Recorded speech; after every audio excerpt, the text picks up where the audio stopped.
Hey everybody, and welcome into Clearing the Benches. We've got just under 2 months left until the NHL trading deadline on March 8th. So today I'm going to talk about what I think the Calgary Flames might be doing moving forward. Now, the Flames currently coming in at 19, 18, and 5. They had a big win last night over Arizona. They blew them out 6-2. They right now are 6th in the Pacific Division, and they are 5th in the wild card chase, and they are grouped in with a bunch of other teams that are all trying to make their move as well. Nashville, Seattle, St. Louis, Arizona. Nashville and Seattle have 45 points. St. Louis 43, the Coyotes 42. They've got a lot of balanced scoring on this team, but they've also got a lot of high paychecks that they're dishing out. $10.5 million to Huberdeau, and as the world knows, that's not working out for them. And Kadri's bringing in $7 million. And, he's a good, I would say, supplemental piece, but I don't know if he's the leader on your team as far as the go-to guy goes. Both of those guys signed through 2028, 29. So good luck trying to get rid of any of those guys.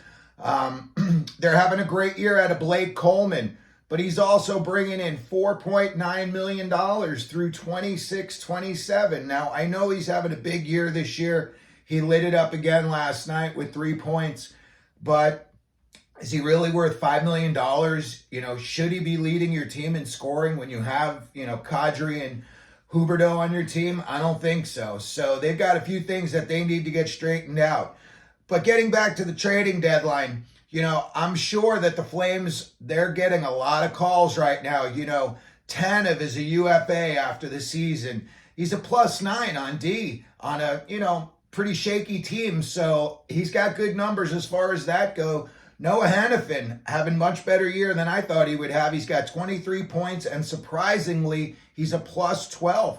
Both of these guys, him and Tanev, are walk-away free agents at the end of the year. So you can bet that they're going to be taking as many calls as they can. I know that Hanafin's been rumored to come out here to Arizona, but recently Bill Armstrong said, they're not just going to give away.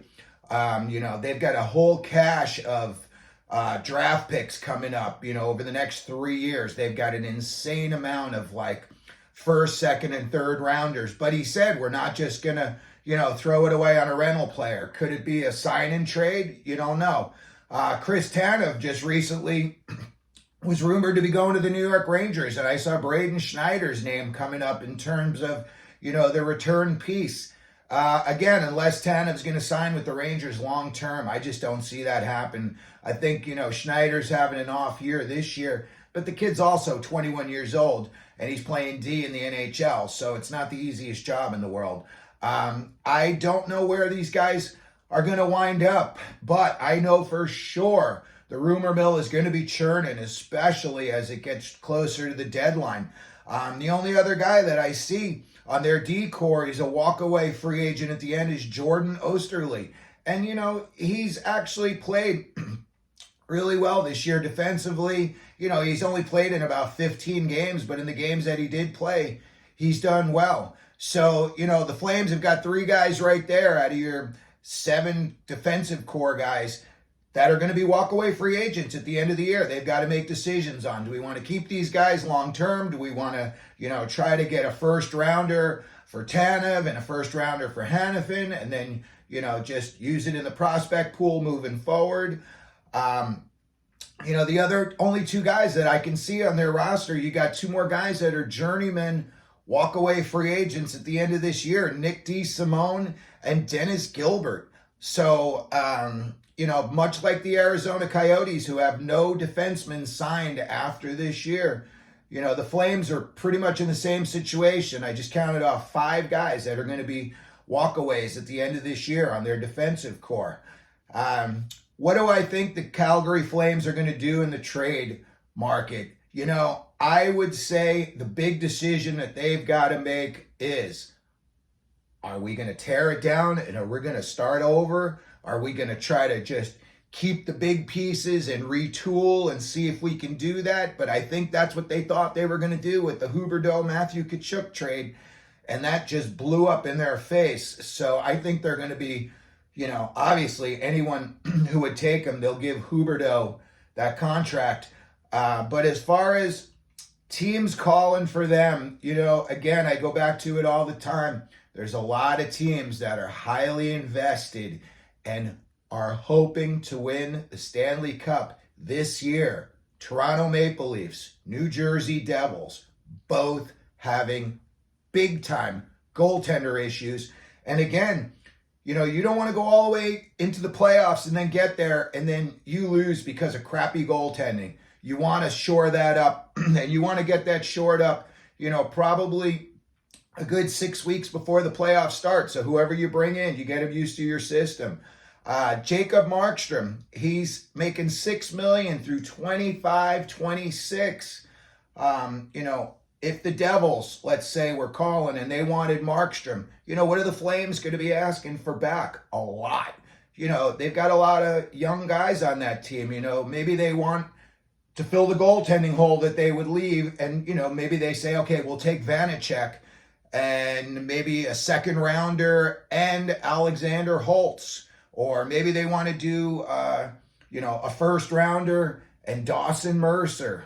I think the price tag for Markstrom is going to be pretty high as far as the Flames are concerned. He's one of their real gems that they're going to be able to move on and actually get something for.